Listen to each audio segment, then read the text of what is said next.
สบายดีท่านผู้ชมที่เคารพตอนท่านผู้ชมเข้าสู่การรายงานข่าวสดภาคเที่ยงจากของข่าวโทรภาพแห่งชาติการรายงานข่าวภาคเที่ยงประจำวันพฤหัสวันที่ 12 มิถุนายน 2025โฆษกพนักงานสุริพงษ์หับนาทีในการนำเสนอข่าวภาคเที่ยงในมื้อนี้มีข่าวภายในข่าวต่างประเทศพร้อมด้วยข่าวกีฬามานำเสนอเริ่มด้วยข่าวภายในประเทศก่อนโดยเริ่มที่ข่าวพิธีประดับเปลี่ยนการระลึก 70 ปีวันสร้างตั้งพรรคประชาชนปฏิวัติลาวให้แก่บรรดาสมาชิกพรรคพนักงานของสภาแห่งชาติพิธีประดับเปลี่ยนการระลึก 70 ปีได้จัดขึ้นในเมื่อวันที่ 12 มิถุนายน 2025 นี้โดยการเป็นประธานของสหายไสยสมพรผู้วิหารกรรมการกรมการเมืองส่วนกลางพรรคเลขาคณะบริหารงานพรรคสภาแห่งชาติประธานสภาแห่งชาติโดยมีรองประธานสภาแห่งชาติบรรดาสหายอดีตการนำขั้นสูงสภาแห่งชาติคณะพรรคสมาชิกพรรคพนักงานลักแรงและบรรดาสหายพนักงานบำนาญสภาแห่งชาติเข้าร่วมสหายประธานสภาแห่งชาติได้เป็นเกียรติประดับเปลี่ยนการระลึก 70 ปีวันสร้างตั้งพรรคประชาชนปฏิวัติลาว 22 มีนาคม 1955 ถึง 22 มีนาคม 2025 ให้กับบรรดาสมาชิกพรรคบำนาญสภาแห่งชาติจำนวน27สหายหญิง7สหายคำใบดำรัดกรรมการสุดกลางพรรคกรรมการประจำพรรคประธานคณะกวดกาพรรคสภาแห่งชาติรองประธานสภาแห่งชาติได้เป็นเกียรติประดับเปลี่ยนการระลึก 70 ปีวันสร้างตั้งพรรคประชาชนปฏิวัติลาวให้สมาชิกพรรคประจำการจำนวน22สหายหญิง4สหายรวม49สหายการประดับเปลี่ยนการระลึกในครั้งนี้เป็นปฏิบัติตามข้อตกลงของคณะเลขาธิการศูนย์กลางพรรคและปฏิบัติตามแผนการเคลื่อนไหวของคณะบริหารงานพรรคสภาแห่งชาติฉบับเลขที่ 06 ทับคพจำสพสลงวันที่ 10 มิถุนายน 2025คณะบริหารงานพรรคสภาแห่งชาติจัดตั้งพิธีประดับเปลี่ยนการระลึก 70 ปีวันสร้างตั้งพรรคประชาชนปฏิวัติลาวให้แก่บรรดาสหายสมาชิกพรรคที่เป็นการนำขั้นสูงของสภาแห่งชาติอดีตการนำขั้นสูงบำนาญของสภาแห่งชาติบรรดาสหายสมาชิกพรรคประจำการของสภาแห่งชาติที่มีผลงานดีเด่นมีคุณงามความดีทุ่มเทเฮือเฮงสติปัญญาเข้าในภารกิจของการต่อสู้กู้ชาติต้านกับจักรพรรดิผู้หุกหาญก็คือภารกิจการปกปักรักษาและสร้างสรรค์พัฒนาประเทศชาติซึ่งเป็นเหรียญที่มีเกียรติคุณอันสูงส่งของพรรคประชาชนปฏิวัติลาวให้แก่บรรดาสหายสมาชิกพรรคที่มีผลงานอันใหญ่หลวงมีวิรกรรมอันล้ำเลิศเป็นบทเรียนอันประเสริฐให้แก่พนักงานผู้สืบทอด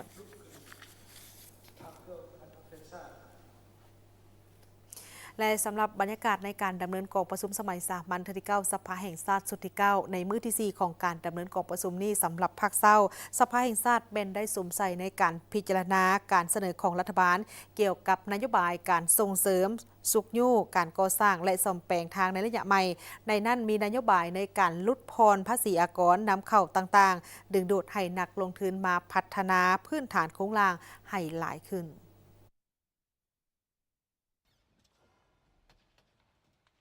อันนี้ตามมื้อที่4ของการดำเนินกองประชุมสมัยสามัญที่ 9 ของสภาแห่งชาติสุดที่ 9 ในภาคเศร้าของมื้อนี้สภาแห่งชาติแม่นได้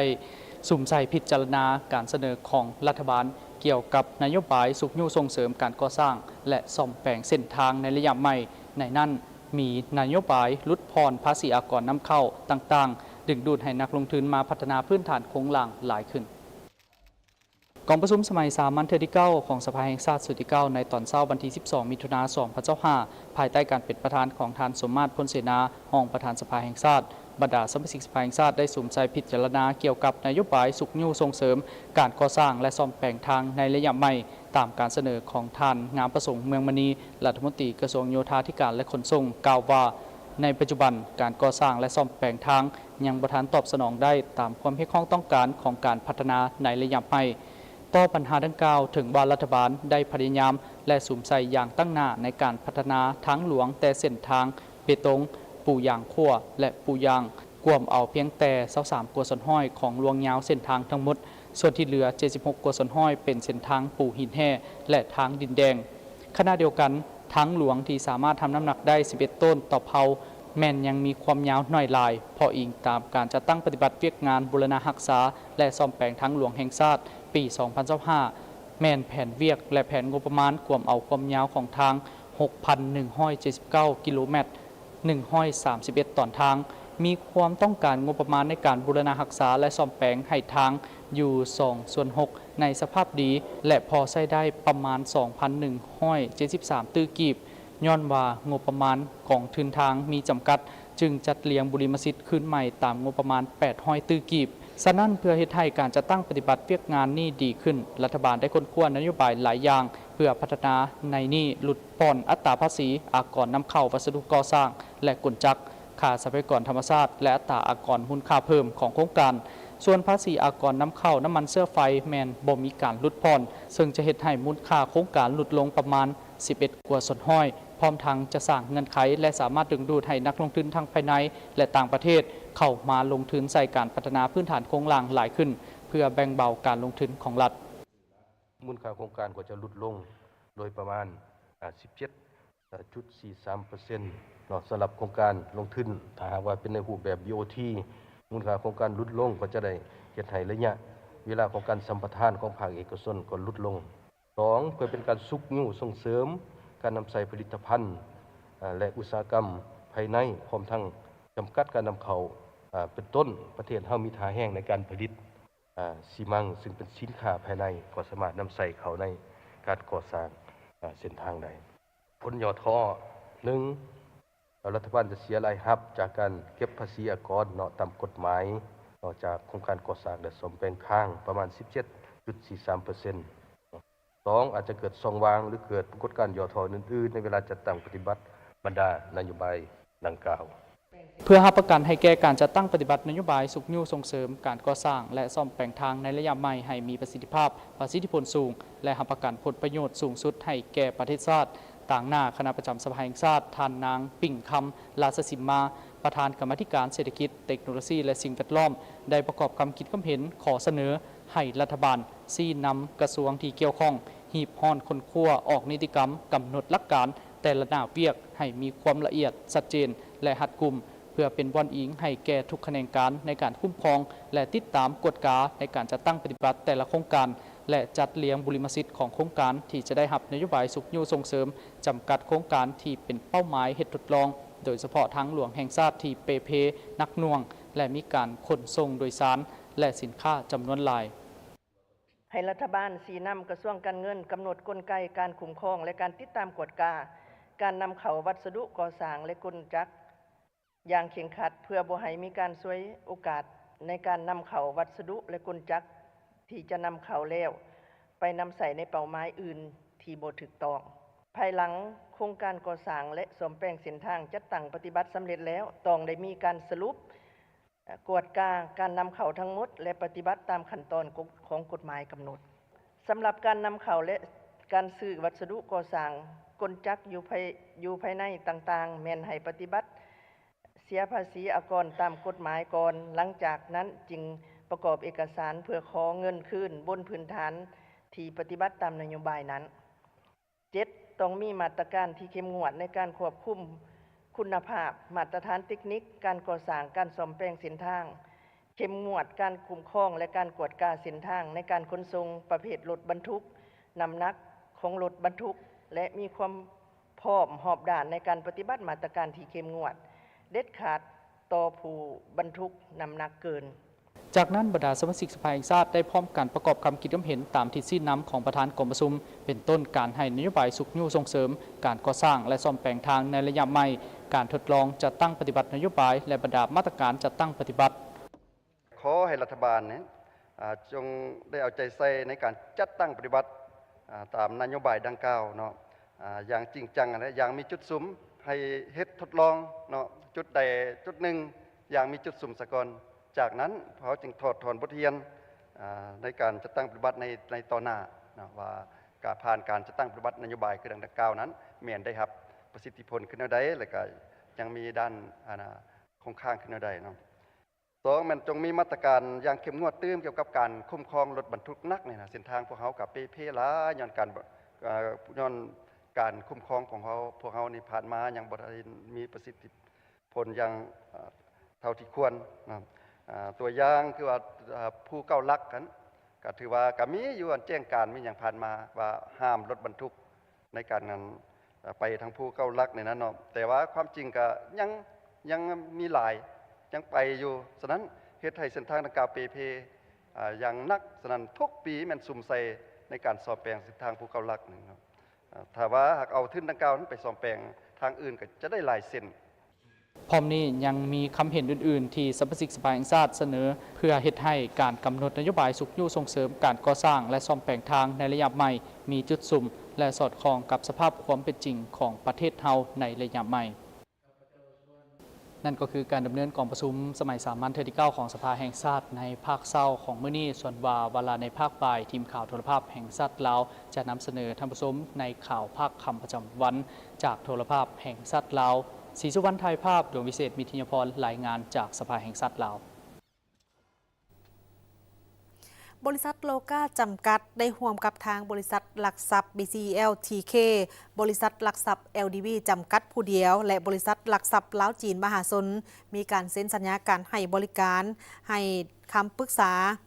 ที่ปรึกษาทางด้านการเงินและตัวแทนของการจัดจำหน่ายหุ้นกู้สีเขียวเข้าร่วมในพิธีมีท่านสุริศักดิ์ธรรมนูวงศ์ห้องผู้ว่าการธนาคารแห่งสาธารณรัฐประชาธิปไตยประชาชนลาวท่านเทพสวรรค์กิตติยวงศ์ผู้อำนวยการใหญ่บริษัทหลักทรัพย์ BCL KT จำกัดท่านสุริโยวงศ์ดาราผู้อำนวยการใหญ่บริษัทโลกาจำกัดพร้อมด้วยผู้ต่างหน้าตัวแทนจากบริษัทหลักทรัพย์ LDB จำกัดผู้เดียวบริษัทหลักทรัพย์ลาวจีนมหาชนและภาคส่วนที่เกี่ยวข้องจุดประสงค์การร่วมมือในครั้งนี้แม่นเพื่อขยายหอบการระดมทุนโดยผ่านการออกหุ้นกู้สีเขียวรวมมูลค่าถึง $2.5 ล้านสหรัฐซึ่งจะช่วยให้บริษัทโลกาบรรลุเป้าหมายในการหันเปลี่ยนการคมนาคมขนส่งในตัวเมืองอยู่สปป.ลาวอยู่สาธารณรัฐประชาธิปไตยประชาชนลาวด้วยการขับเคลื่อนด้วยรถไฟฟ้าแบบยืนยงได้ไวขึ้นหุ้นกู้สีเขียวนี้จะถูกนำใช้เพื่อขยายโครงล่างการสร้างรถไฟฟ้าของบริษัทโลกาทั่วประเทศรวมทั้งโครงการฟื้นฟูปั๊มน้ำมันที่บ่ได้ใช้งานแล้วหันเปลี่ยนมาเป็นบ่อนสร้างรถไฟฟ้าที่เป็นมิตรกับสิ่งแวดล้อมนอกจากนั้นโลกายังจะนำใช้ทุนดังกล่าวเข้าในการเพิ่มรถโดยสารในรูปแบบโลกามินิเป็นรถแท็กซี่ไฟฟ้า 100% ที่มีราคาบ่แพงปลอดภัยค่าบริการแทบเหมาะกับสภาพเศรษฐกิจและเหมาะสมกับการนำใช้ในตัวเมือง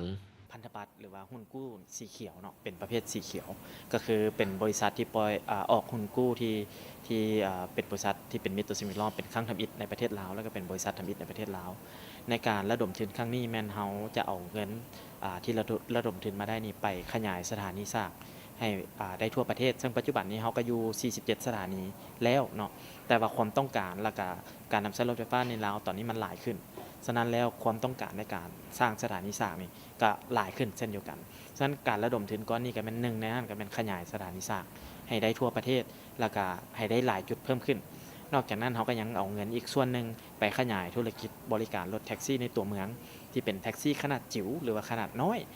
เฮ็ดให้ผู้โดยสารสามารถเดินทางไปมาในตัวเมืองหรือว่าชานเมืองได้ในราคาที่ประหยัดแล้วก็เป็นมิตรต่อสิ่งแวดล้อมนำพร้อมนั้นคนขับก็ยังใช้รถที่เป็นรถไฟฟ้าก็จะเฮ็ดให้ประหยัดต้นทุนไปนำนี่เป็นครั้งทำอิฐที่มีการออกหุ้นกู้สีเขียวทั้งเป็นบาทก้าวสำคัญของตลาดทุนอยู่สาธารณรัฐประชาธิปไตยประชาชนลาวการออกหุ้นกู้ครั้งนี้มีบทบาทสำคัญในการระดมทุนให้กับหน่วยงานต่างๆที่สอดคล้องกับแนวทางปฏิบัติทางธุรกิจด้านสิ่งแวดล้อมแบบยืนยงเป็นการประกอบส่วนสำคัญเข้าในการพัฒนาเศรษฐกิจสังคมของประเทศทั้งเป็นการช่วยลดพรการปล่อยอายพิษอีกด้วยเส้นทางเลขที่13ใต้แต่กิโลเมตรที่71ไปจนฮอดกิโลเมตรที่346เขตแขวงบริคำไซหาแขวงขมวนซึ่งมีความยาวเป็น275กิโลเมตรแม่นบริษัทฮับเหมาก่อสร้างจะสืบต่อในการบูรณะไปจนฮอดปี2031เธอแม่นมาปัจจุบันนี้การก่อสร้างและปรับปรุงแม่นสำเร็จไปแล้วห้อยส่วนห้อยทานสุขสากลแหวนวงสดหัวหน้าโครงการปรับปรุงและซ่อมแปลงทาง13ไต้ให้ฮู้ว่าการจะตั้งปฏิบัติโครงการปรับปรุงและซ่อมแปลงทาง13ไต้แต่กิโลเมตรที่71หากิโลเมตรที่346หลวงยาว275กิโลเมตร มาแต่ปี 2021 มาฮอดท้ายปี 2024 แม่นได้ก่อสร้างและปรับปรุงสำเร็จ และได้มอบภาพเป็นที่เรียบร้อยแล้ว ปัจจุบันนี้แม่นได้ก้าวเข้าสู่ระยะการบูรณะรักษา โดยแม่นบริษัทผู้รับเหมาในแต่ละตอนทางเป็นผู้รับผิดชอบ จนฮอดปี 2031 รวมระยะสัญญาแม่น 10 ปี เส้นทางตั้งแต่กิโลเมตรที่ 71 หาท่าแขกเนาะมวลเฮามีเจ้าของเส้นทางในการบูรณะรักษาเนาะถือว่าบริษัทจะเป็นผู้บูรณะรักษาจนฮอดปี2031 ตลอดระยะการจัดตั้งปฏิบัติโครงการเนาะยกตัวอย่างบริษัทก็ต้องได้เอาใจใส่ในการอนามัยทางหญ้าแคมทางแล้วก็อนามัยห้องระบายน้ำต่างๆเนาะเพื่อให้สภาพเส้นทางอยู่ในสภาพปกติ การบูรณะรักษาแม้นจะได้มีการอนามัยทางหญ้าแคมทาง อนามัยหน้าทางท่อลอดทาง และรวมถึงการซ่อมแปลงตาบขุมต่างๆ ที่อาจจะเกิดขึ้น และหนาเวียกอื่นๆ โครงการปรับปรุงซ่อมแปลงห้าง 13 ไต้ของเรานี้ได้รับงบประมาณกู้ยืมจากสถาบันการเงิน โดยเฉพาะเป็นธนาคารโลก ธนาคารลงทุนพื้นฐานโครงสร้างอาซีและธนาคารลงทุนเออโรปเนาะซึ่งเป็น3สถาบันหลักที่ให้การช่วยเหลือเงินกู้ดอกเบี้ยผ่อนผันมูลค่าที่เฮาปรับปรุงก่อสร้างตัวนี้อยู่ใน4สัญญาเนาะ275 กิโลเมตรนี่อยู่ในประมาณ$120 ล้านสหรัฐเนาะซึ่งในปัจจุบันนี้ถือว่าเวียกก่อสร้างปรับปรุงถือว่าสำเร็จ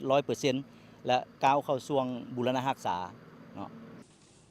โอกาสนี้ถ้าได้เรียกห้องมาอย่างถูกคนที่นำใช้เส้นทางดังกล่าว ให้ปฏิบัติตามกฎจราจรต่างๆ ที่ได้กำหนด โดยเฉพาะเป็นการขับขี่อย่างมีสติ การปฏิบัติตามกฎจราจร ทางนี้ก็เพื่อรับประกันความปลอดภัยทางด้านทรัพย์สินและชีวิตของตัวท่านเอง ที่สำคัญช่วยการปกปักรักษา และนำใช้เส้นทางอย่างมีคุณค่าเพอเงินที่เอามาปรับปรุงก่อสร้างเส้นทางนี้ก็ล้วนแล้วแต่เป็นภาษีของทุกคน